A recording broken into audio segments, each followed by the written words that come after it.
In fact, they can be the opposite because, as you pointed out, strategic planning is often demands a lot of data. And if you have data, it's about the past because you can't have data about the future. Maybe you have some linear projections about the future. By the way, the future never acts in a linear way. There's always discontinuities, right? But the quest for data, the looking at next year's plan from a baseline of last year's results always drags your mind backwards.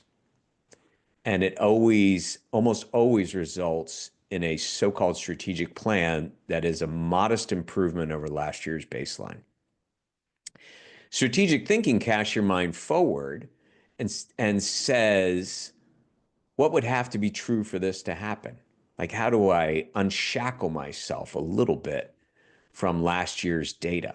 Because what's different about the future and how can I operate in it? So these are two very different ways to think.